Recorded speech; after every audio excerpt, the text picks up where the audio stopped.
Hello friends, মাই veg ফুডে আপনাদের সবাইকে স্বাগত। আজকের আমার রেসিপি বিট বাটা, সম্পূর্ণ নিরামিষভাবে তৈরি আজকের রেসিপি, খেতে অপূর্ব স্বাদের। আজকের রেসিপি ভালো লাগলে অবশ্যই চ্যানেলটি সাবস্ক্রাইব করে রাখুন।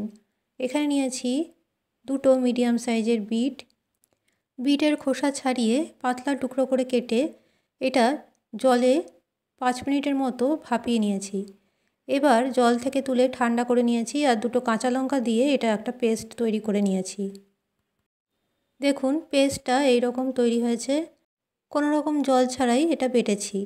এবার একটা কড়াইয়ের মধ্যে নিয়ে নিয়েছি 2 টেবিল স্পুন সাদা তেল। আপনারা ইচ্ছে হলে সর্ষের তেলে তৈরি করতে পারেন। তেলটা গরম হলে এর মধ্যে দিয়ে দিলাম হাফ চামচের মতো কালো জিরে। কালো জিরের থেকে ভালো গন্ধ বেরোলে বেটে রাখা বিট এর মধ্যে দিয়ে দিলাম। আপনারা ইচ্ছে হলে তেলের মধ্যে হিং ফোড়ন দিতে পারেন, আমি হিং ছাড়াই করছি। এবার যেহেতু কাঁচা লঙ্কা দিয়ে বেটেছি তাই আর কাঁচা লঙ্কা দিচ্ছি না।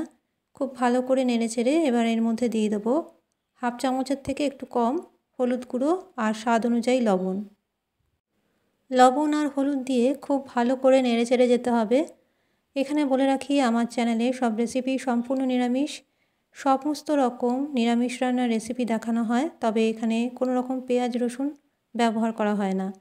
চ্যানেলের রেসিপিগুলো যদি আপনাদের পছন্দ হয়, ভালো লাগে, অবশ্যই আমার channel my veg food subscribe করে রাখবেন।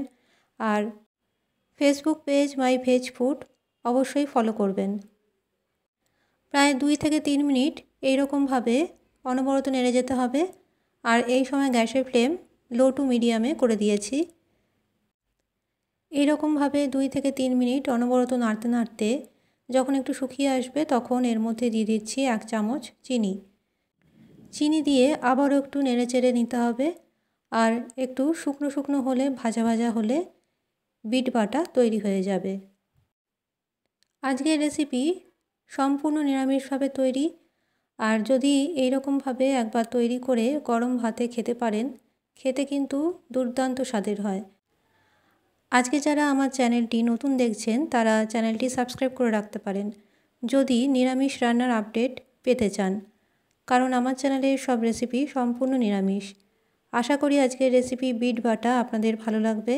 ভালো লাগলে অবশ্যই চ্যানেলটি সাবস্ক্রাইব করে পাশের বেল আইকনটি প্রেস করতে ভুলবেন না। একটা লাইক অবশ্যই করবেন। আজকের মতো আমার রেসিপি এখানেই শেষ করলাম। ভালো থাকবেন, নমস্কার।